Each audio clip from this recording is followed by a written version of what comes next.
Can you trust the opinion of just one advisor when planning for your entire financial future? Today on Your Money, Your Wealth podcast number 409, Joe and Big Al spitball some retirement plan and Roth conversion second opinions. They illustrate one way some financial advisors may be acting in their own best interests. And they explain how you can determine if you're on track for a successful retirement. Plus, can you take penalty-free withdrawals from a Roth TSP to Roth IRA rollover in order to bridge the gap until age 59 and a half? Will paying for a home remodel with Roth conversion funds avoid tax? And should you use Roth conversion money for these purposes?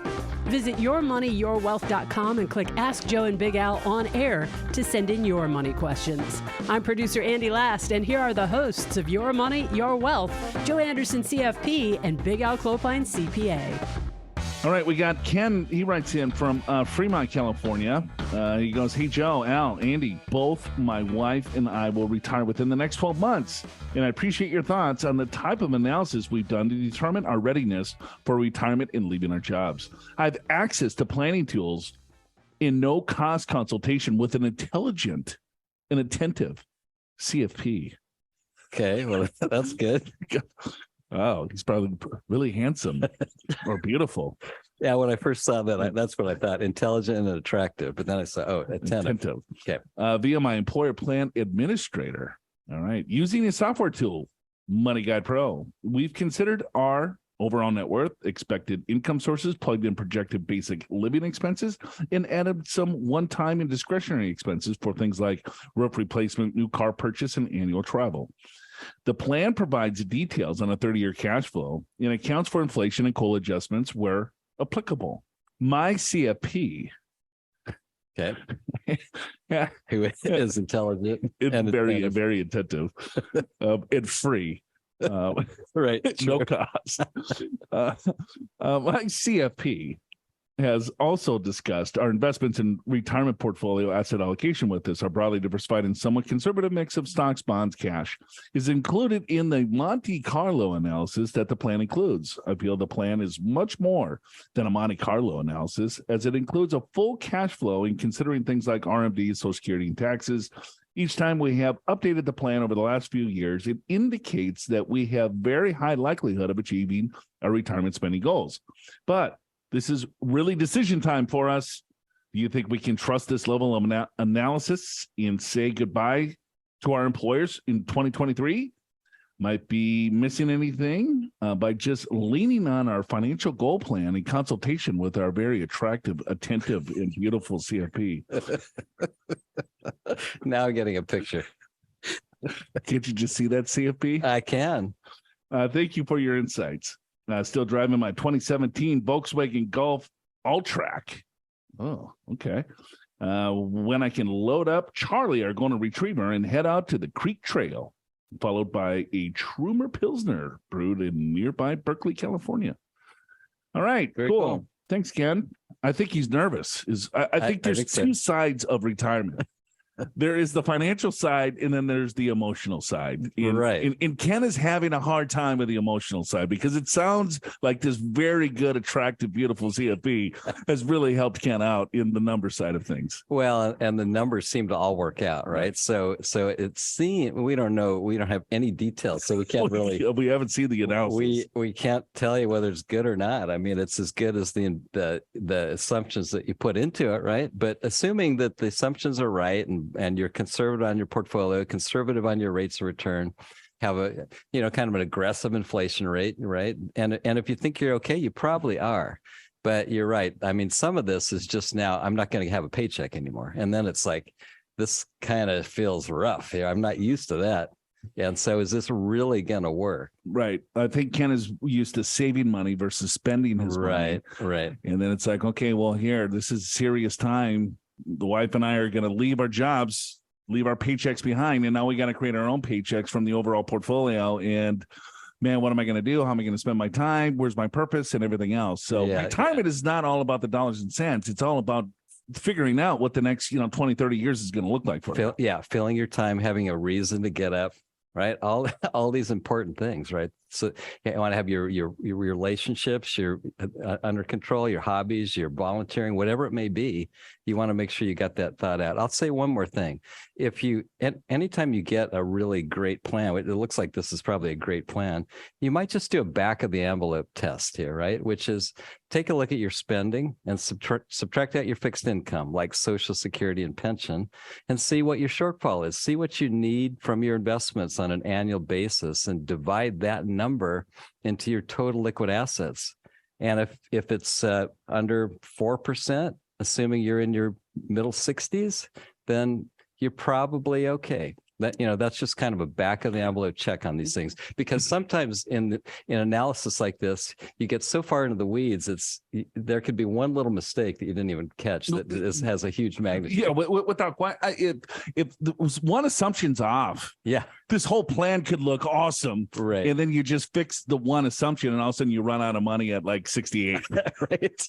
So you have to be really, really careful when you're looking at analysis like this. We don't do Monte Carlo. We don't, we like the cash flow analysis that it sounds like he's going through with the CFP, of just taking a look at, here's my income, right? Here's my assets. We have a conservative growth rate on the assets. We have a cost of living adjustments on our income. We have, a cost of living or inflation adjustment on our expenses. And so what is the shortfall? How's it going to look? Is there taxes included in all of this? Sure. If it's detailed like that, I think you're on the right track. But the assumptions, like you said, Al, will make or break this thing. If you don't really truly understand the inputs, because garbage in those programs is going to give you garbage out. And so you want to just be careful that you understand all the numbers. Yeah, I mean, that's exactly right. You can have like a 0 off on something, and then it's completely wrong, your analysis. Money Guide Pro, by the way, is a good software program. So you got a good one. It sounds like you've got a good, attentive, and intelligent CFP. Maybe attractive. I don't know. But, go for it, Ken. Take the leap. Take the leap. Are you ready to take the leap? Do you know your shortfall? Get a copy of Big Al's Quick Retirement Calculator Guide from the podcast show notes at yourmoneyyourwealth.com to ballpark how much income you'll need from your investment portfolio in retirement and to find out whether you're on track. This quick formula lays out exactly how to calculate your retirement progress, and you don't even need to input any of your personal financial data to do it. Click the link in the description of today's episode in your favorite podcast app to go to the show notes and download the Quick Retirement Calculator Guide. You'll find it just before the episode transcript. And we all know someone who could use some direction when it comes to money. So while you're there in the podcast show notes, why not tap that share button and give the free and easy gift of entertaining financial information this holiday season?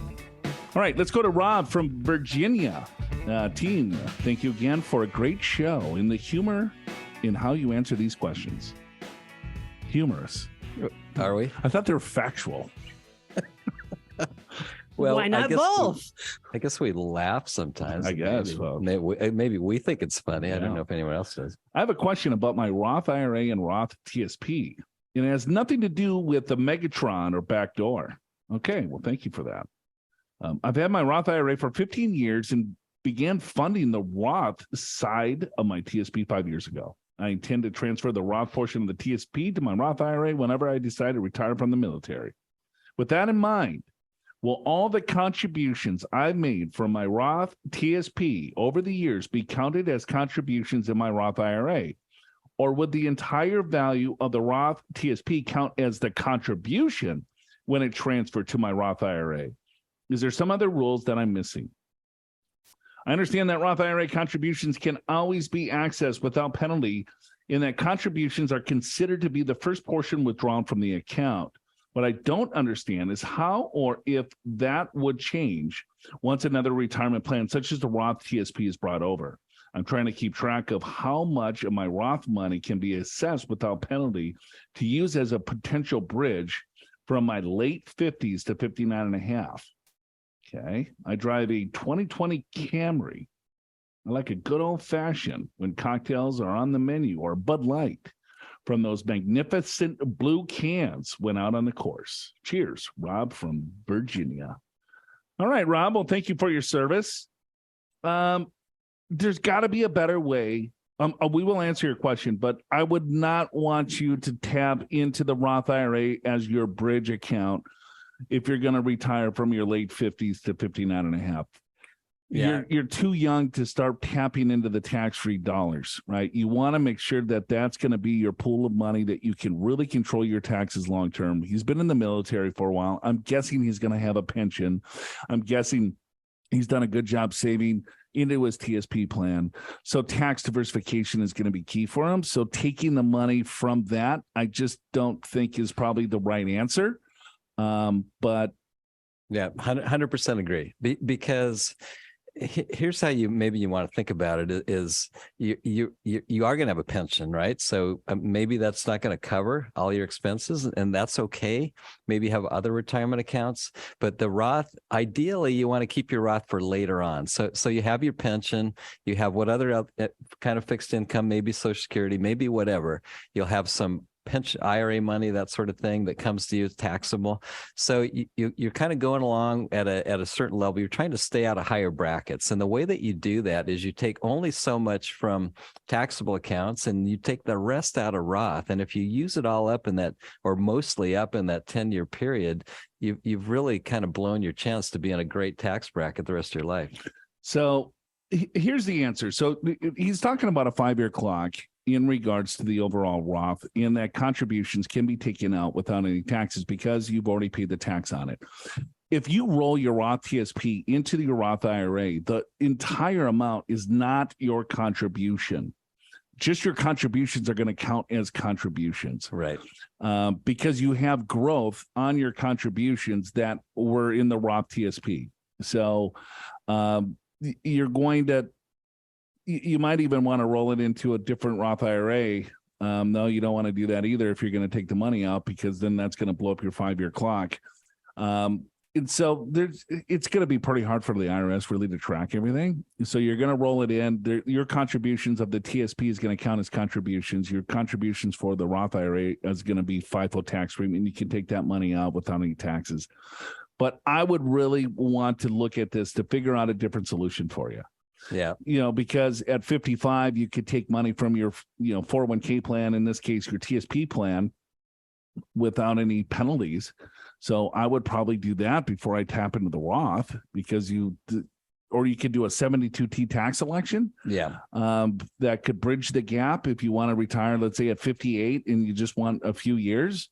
You have to pull the money out for 5 years or 59 and a half, whichever's later. But the Roth would probably be my last choice. Yeah, one thing about taking money out of a 401k or TSP, you have to retire at age 55 to be able to follow that rule. So in other words, you retire in your current job with a plan at age 55, then you can pull that money out without penalty.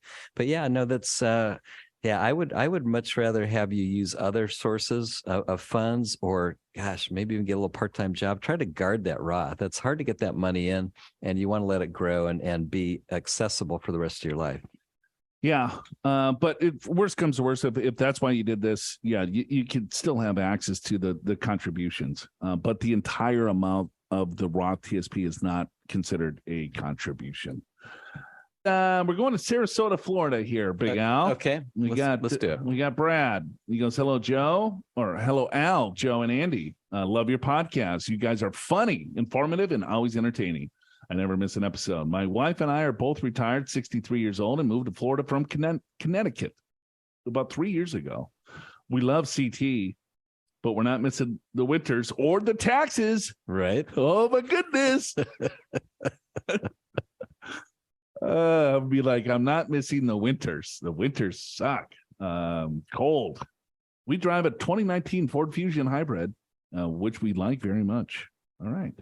And with all due respect to James Bond, I like my martinis very dry and always stirred, never shaken. Okay. All right. Got it. Look at Brad. He's a badass from Sarasota with the hybrid dressed as James Bond. All right. I have a difference of opinion with our financial advisor it relates to Roth conversions that I would like to get your perspective on. Our retirement assets include $1.7 million in traditional IRAs, $220,000 in a Roth, $81,000 in HSA, and about $900,000 in a brokerage account. Our investments are mostly balanced between stocks, bonds, index funds with cash reserves covering 2 to 3 years of living expenses. Okay, very good, Brad. Yes, very James Bond-like with that portfolio. Sure. It's very big and sexy. I collect a pension from my former employer of $62,000 a year. We are deferring our Social Security until age 70, which at that time we expect around $78,000 a year. Plus, a deferred fixed annuity will get us right at $150K for lifetime income. I want to draw down our traditional IRAs during our gap years to pay the taxes now at our currently historic low rates, maxing out the 22% tax bracket each year. Living in Florida, we pay no state income tax. This amounts to about $150,000 of traditional IRA distributions each year. Okay. All right. So he's 63, right? And then he is bridging a gap until age 70. Right. So then at age 70, he doesn't need any more money from the portfolio, it sounds like, because he's going to have $150,000 fixed income. I'm just assuming that that's probably what he needs. Yeah. Well, either that or with his portfolio, but the 150 plus portfolio will be fine. Okay. I'm allocating $50,000 of the $150,000 of IRA withdrawals to Roth conversions each year. Okay. My goal is to fund Roth while using the remaining IRA proceeds and the other savings to cover our living expenses. I plan to continue with annual $50,000 Roth conversions, at least until the current tax rates expire in 2026. Our financial advisor strongly disagrees with my Roth conversion strategy. His reasoning is that since we are drawing down the IRA for our living expenses during our gap years, the Roth conversions provide little benefit.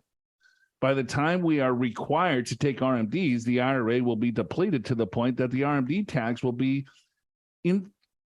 inconsequential. Inconsequential. Yes. Yes. Without consequence. Yes. Yes. Those big words always get me. We feel it's better to leave the money in the IRA and allow it to grow tax deferred until it's needed. Okay. Okay. He feels it's better. The advisor does. Yes. Oh, okay. Yes. I'm not sure if that, I agree with our financial advisor on this. We're maxing out the 22% tax bracket with our IRA distributions anyway, and I see little harm in directing some of the money to the Roth. The Roth will give us financial flexibility and the opportunity to pass tax-free assets to our heirs. Appreciate if you could spitball this for me. Thanks. All right, Brad, aka James Bond. What do you think? Well, first of all, I disagree with your advisor, but I think there's a better plan than even the one you have. I agree 1,000%. Because you have $865,000 in a taxable brokerage account. Wouldn't it make more sense to live off of that for a while and do a $150,000 Roth conversion? You got money to pay the taxes. Now you end up with a lot more money in a Roth IRA, and then retirement at age 70 is much better from a tax standpoint. Remember, you've got $150,000 of fixed income, which is already going to put you in the 22% bracket currently, which will be 25 here by 2026. So any RMD that you have on top of that, if it's $1, it's going to cost you 25%, and you're probably going to approach alternative minimum tax, which will be more like 28 or even 35% because of that stupid expense that gets phased out with increased income. So you're actually going to be in a pretty high tax bracket. You want to get as much into the Roth as you can. Yep, I would agree with that 1,000%. Because let's say you don't do anything, you let the IRA defer. Okay, so it's $1.7 million. He's 63 years old. In 10 years, he's 73, where he has to take his required distribution. So what do you think that's going to be worth? Like $3 million, let's say. It could be even worth more than that, $3.5 million. Right. So his RMD at that point is going to be $120,000 on top of his $150,000 income. Well, now he's blown up. It's like, well, don't touch the IRA until you absolutely need to. That's the advice a lot of advisors give. Because why do you think, and I'm not going to blow up this advisor because I'm sure he's a very good advisor and he's helping out Brad, but a lot of times advisors won't recommend this because if you do a Roth conversion, what happens to the portfolio? Yeah, it gets reduced. It gets reduced. And how are advisors paid? On the amount of the portfolio. Correct. So if you're converting money into a Roth IRA and you're taking additional money out of the portfolio to pay the tax, you are going to be better off, but the advisor may not be better off because there's a lower balance. I'm not saying that he's thinking of this by any stretch of the imagination, but it's true. It's like you look at it, it's like a little bit more work for the advisor. It's like, well, you know what? Why even bother? Just let it continue to defer. You know, it's going to be great. It'll be fine. And then you're 72 years old, and all of a sudden you're going to get your butt kicked by a huge tax bill. Now, I'm going to take the advisor's side here just for a second, okay, just for fun. So he's thinking that if $150,000 gets drained from this account over the next 7 years, let's call that $1 million, right? And so you had 1.7. You've drained out $1 million. Now you got 700,000. Of course, it'll be higher because of growth, right? Assuming the market grows, right? So let's say you got $1 million.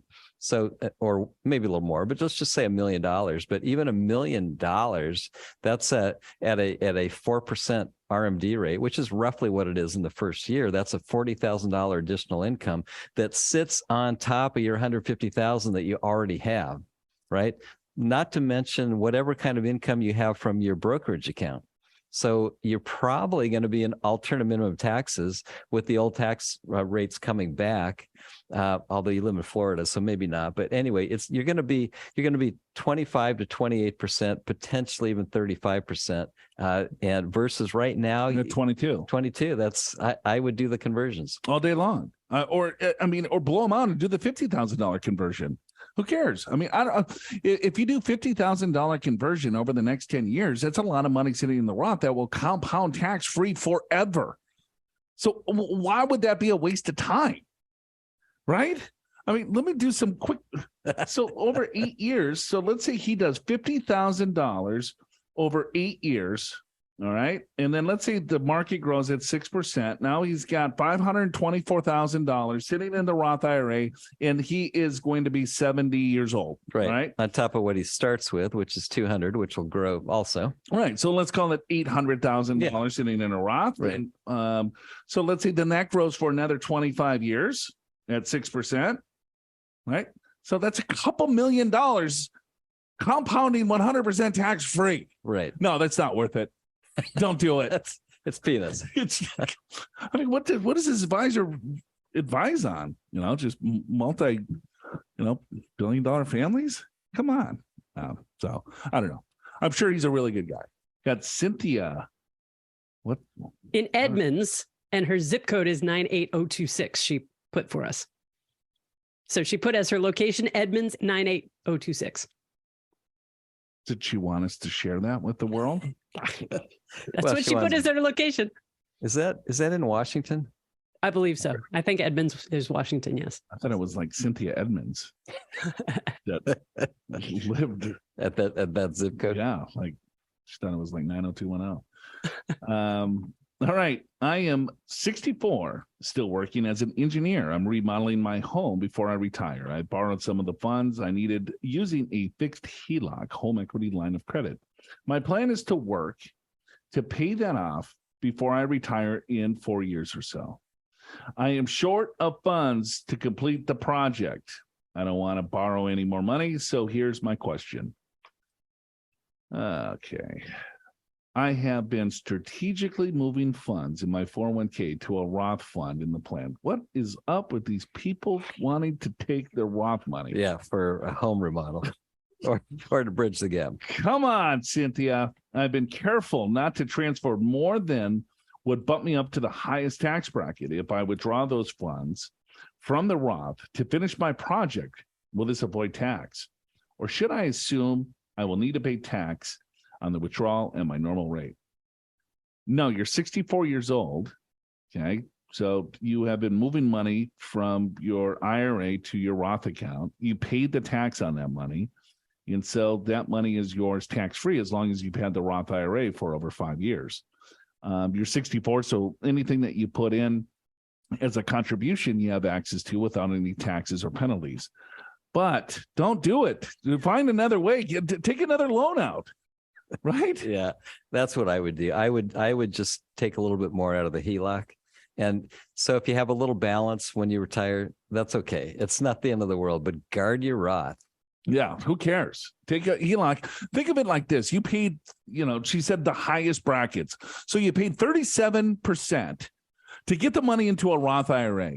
but you don't want to take a loan out for 7%, right? No, she says she was careful not to transfer more than that would bump me in the highest bracket. Okay, so she paid 35% instead of 37.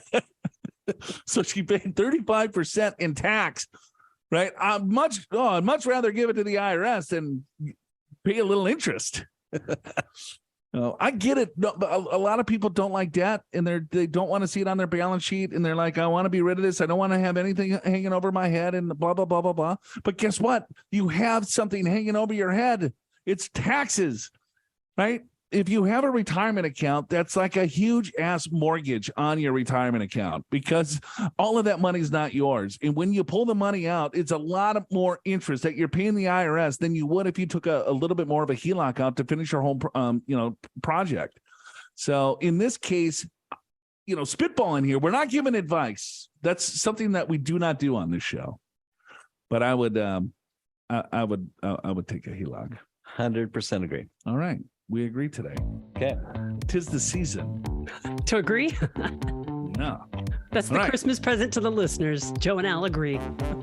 Here's another present, but you have to claim it ASAP. The DIY Retirement Guide is our special offer right now at yourmoneyyourwealth.com.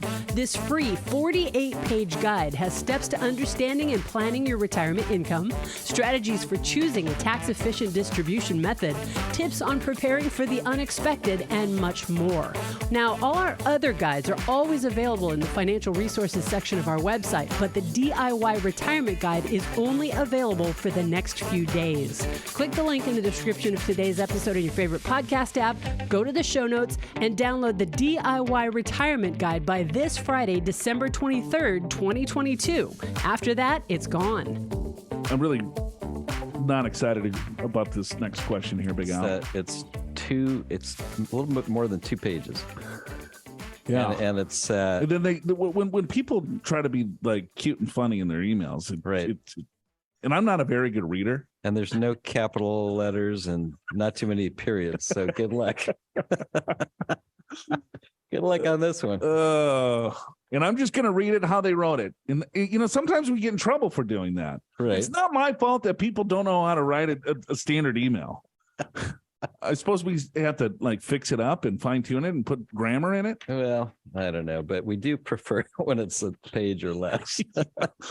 All right, here goes nothing, folks. I apologize in advance if I butchered the hell out of this. We got Roberto from Minneapolis, Minnesota, from the homeland. Yeah, there you go. Oh, well, that's why I'm reading this, Roberto, because you and I are brothers. You're probably at least cousins. At least if he's from Minneapolis, Yeah. All right, love the show and very glad I stumbled on it. One of my favorite go-to pods on Q. Jake, our COVID rescue lab, Akita Shepherd American Pitbull mix, also loves to take along on the journey while listening. Not to worry, nor need to chug-a-lug too many Coors lattes to unwrap yourself from the axles or untwist your tidy whities, since I will not be asking about a Megatron barn door backyard doing. Oh wow! I couldn't believe I got through that. That was good. That was really good. I'm impressed. So now you're apparently he writes like you think. Yeah. After listening to many shows, not sure if I can air them out, I talked to recently married Michael Chipperfield to do a free assessment thingy. After reviewing and chatting over our situation, he says we are meandering on the golden path to chillin'. Couple of spitball looksies is what we're asking for. That was supposed to be meandering, by the way. For anybody wondering. Better than okay. Mirandering. I like that. Got to be the same meaning. It has to be. All right, here we go. What else should we be thinking about doing, especially in the tax arena? Current situation in our humble abode. The commanding CEO is 53, works for a megacorp, likes her job, plans to work for a while. I'm 53, but younger, work for the federal government, like my job, but I'm tired of working and wouldn't mind transitioning to chillaxing, paying in, or volunteering type gig after I'm eligible to retire. 2 girls, 14 and 13, going on 18, and both are very expensive private schools. Tax-wise, we have been solidly in the 33% tax range for 10 plus years, and in the 37% range when we had or chosen to exercise some of the CEO stock options. We have always maxed out our 401ks, and once we started getting inundated by AARP junk mail, we have been placing our catch-up contributions to the 401k Roth. Overall portfolio allocation carrying an average expense ratio of 0.1%, 70% stock, 30% bonds. Got some international blah, blah, blah, blah, blah. Social Security, CEO and me collect at 70 and or 67 if the Social Security Jerry me rig spousal calculation makes sense for CEO at 70 and me at 62. All right. Okay. Pension, CEO, no COLA, $18,000 to $20,000 a year, depending on exit strategy at 62. Me, $20,000 a year at 60, $15,000 a year at 56 when I'm eligible. Yearly savings, 401k plus match plus catch up equals $82,000 a year. Roth IRA for me, $7,000 conversion, taxable $25,000, total $125,000. Okay, good saving. Okay. Expenses, have a good grasp records on our expenses that currently run about $235,000 a year. Once our girls graduate from the expensive or from high school expenses, we'll drop to $165,000 a year. Yeah, don't forget college then. Yeah. Okay. So let's talk about assets. The Y 401k is $750,000. Traditional IRA is $930,000. Roth IRA is $80,000. Have not done any type of conversion since CEO. Traditional IRA is in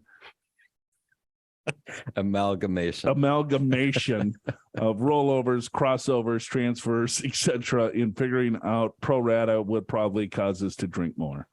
Total of $1.8 million. Okay, me 401k $650,000, traditional IRA 0, me Roth IRA $90,000, total $740,000, total tax deferred $2.5 million. Taxable accounts, they got checking $50,000 a year. Mutual funds in a brokerage account is $500,000. Then we have the CEO's Megacorp stock is $105,000 of vested RSUs. CEO's Megacorp stock options variable. We have some grants that still have some value, some that are underwater. Starting in 2025, we will have to start exercising options due to the expiration date. Total taxable is $655,000, grand total of $3.2 million. So we got college expenses of $65,000 a kid, housing, recent purchase in whole house COVID remodel, valued at $1.7 million. 30-year at 3%, $350,000 in equity. Drink of choice in Wheels, CEO Menders in a 2008 Volvo XC70 with no USB ports in a single CD player. Our girls are destined to inherit and drive to the ground. I scoot along in a kid hauling 2015 Nissan Armada. All right, drink of choice, preferably local brewed Pilsner or a properly aged single barrel bourbon or a good Napa Cab or a sultry Oregon Pinot or a gin and tonic. Or oh geez. P.S. All right. P.S. My God. And more importantly, for Andy, congrats and hats off for the awesome ability and job at corralling these two cats on a regular basis, and hopefully that salary raising meeting turn out okay. Salute. Well, Thanks, Roberto. Did you catch a question? No, there's no question. No question. He was asking for a second opinion about whether or not Michael Chipperfield did a good job for him, or if you've got any other suggestions. Well, we don't know what Michael Chipperfield told him, so it's hard to answer. It says what looking for a spitball. Okay, on what? This is great. You did a good job saving. Well, Michael said that they're on the meandering on the golden path to chillin'. So would you agree? Well, yeah. Anyone that has this kind of income, this kind of savings, these kind of assets, you're chilling. You're chillax, man. So, Joe, this is one of those emails where you'd say they just wrote in to brag. Exactly. That's what Roberto did. He's like, and then he wanted to be funny by throwing out the chillaxing in the. When you were reading all the drinks, I was going back to the start. What's the question? Like, what the hell, man? I love it. It's Good stuff. Seeing if we're as good as Michael or have any additional. What you got? I don't know. He wants to spend $165,000 a year. How old is he? He's 50 something, right? He wants to retire. He's gonna go on the little part-time chillaxing. Yeah. And the wife's gonna continue to grind and make a bunch of money. Make all this money, have all this savings. They're saving $125,000 a year. They got $3 million. She gets stock options. Artists like $10 million. Roberto's gonna be chilling. Probably trade up to a nicer home. Yeah, you get the life. Yeah. I think you're good. I think you are good. What you really need, if you want to know, you need a full financial plan that charts this out from now, because you're young. Chart this out to retirement age and see how it works. 20 plus, 30 plus years and 40 years in retirement. Does this still work? That's what you really need. Yeah, hire Michael Chipperfield. Yeah, just get a professional opinion from an attractive CFP. I guess Michael would count for that. Holiday plans, ice skating, and derails in the derails at the end of the episode, so stick around. Your Money, Your Wealth is presented by Pure Financial Advisors. Click the Get an Assessment button in the podcast show notes at yourmoneyyourwealth.com or call 888-994-6257. Schedule a free financial assessment either in person or at one of our 7 offices around the country or online anytime that's convenient for you, no matter where you are. Chances are one of the experienced financial professionals at Pure will be able to identify strategies that'll help you create a more successful retirement. Pure Financial Advisors is a registered investment advisor. This show does not intend to provide personalized investment advice through this broadcast and does not represent that the securities or services discussed are suitable for any investor. Investors are advised not to rely on any information contained in the broadcast in the process of making a full and informed investment decision. Happy holidays, everyone. Hopefully you're enjoying the holiday season. So Andy sent out, what did you say something in the podcast about the derails? Yeah, last week. Did you send everyone an email? No. Last week, because of the fact that I was sick, I had a little bit less time to produce the podcast, so I just left the derails in the episode. And then at the very end of the episode, I said, let me know what you thought about having them in the episode or if you prefer them at the end. So actually got a couple of emails, people telling us what they thought. So we have derails all the time, I guess, is what you're saying. It depends on how funny you guys are. If there are derails, then yes, I put them at the end of the episode. If you're not so funny, then it doesn't end up having any derails. So that's where the funny stuff is in the end? Pretty much. People have to listen all the way to get to it? Yep. Okay. Hey, Andy, several years ago, I wrote in the survey that I missed all the rambling from the good old days of the podcast before you came in and cleaned up all the mess. But I was wrong. The format is perfectly loose the way it is with the derails at the end. It's another place to go with a little different type of energy, and it's always going to be loose with Joe no matter what. Thank you for shaping the show into something beautiful. Don't tell the guys I said that. Come on. Beautiful. The show is the opposite of beautiful. Is it passable even? Wishing you, Joe, Al, happy holidays and all the best. Dave. All right. Well, thank you, Dave. Happy holidays to you. You got big plans for the holidays, Al? Staying local. Mother's in town. Oh. We've got a friend coming in to join us. We're going to go to the Holiday Bowl. Oh. Yeah. Well, Oregon and North Carolina. That's kind of a cluster, isn't it? A lot of people? Los Angeles? No, it's a Petco. Oh, the Holiday Bowl. I was thinking the Rose Bowl. Yeah, no. I don't want to do that. Is the Fiesta Bowl still here? We used to have 2 bowls. No, that's something else. Not the Fiesta Bowl, but the Poinsettia Bowl. Oh, yeah. I haven't heard about that one lately, so maybe not. Do we have the Poinsettia Bowl here? The Poinsettia Bowl was a postseason NCAA sanctioned football. It ended in 202016. Yeah. We haven't had the Poinsettia Bowl since 2016. Yep. Wow. Well, I'm really on top of the Poinsettia Bowl. Well, now, how about you? Now, you got young kids? No, I'm local. I'm just chilling. That's always fun at Christmas. Oh, yeah. Christmas time. Yeah. My life has changed now. You got to have stockings. Does Santa Claus come and fill up the stockings? Oh, God. Santa Claus eat the cookies? It was just a couple of years ago. I was around town, just hanging out at bars. And then now instant family. Now I'm dressed up as Santa Claus, going to bed at like 8:30 at night. Got it. No. Yeah, that's pretty cool. Yeah, it's fun. It's all good. So, you know what I did do? I went to the Grand Hotel. Okay. And did a little. They had a little ice skating rink. Okay. So that was fun. Is that the one in Carmel Valley? Yeah. Del Mar? Uh-huh. Okay. Yeah, Del Mar Grand Hotel. Yep. Yep. Did you Highly ice skate? encouraged.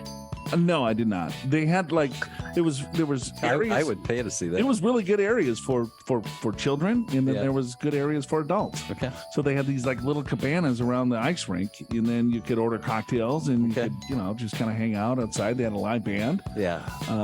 So yeah, we had dinner and then went outside and watched the kids ice skate a little bit and had a few cocktails. And When's the last time you ice skated? I'm from Minnesota now, so I'm a hell of an ice skater. I'm sure you are. No, my ice skating days were far and few. Oh Did my you God, play my hockey dad- at all? No, I Okay. wish. All my buddies did, but there was an ice rink right down the street from my house. Right. But it was outdoors, ice rink, Sure. and Makes sense. so all the guys would go and we would play boot hockey, which is hockey without ice skates. Okay. Or you would put on the skates. Sure. So we would do a little bit of both. But I didn't have hockey skates. I had figure skates with like the whole toe pick. Got it. And they were my dad's old ones, or he bought them for me. And I'm like, why? I don't want figure skates. Bet you could do a great Oh circle my eight. God, dude. Toe pick, it was so embarrassing. So, that was my Did ice you wear skating. an outfit? No, I didn't have an You outfit. No, didn't have an outfit. Okay. But yeah, I'm still scarred for life. Okay. No, I had a good friend from high school that almost played in the NHL.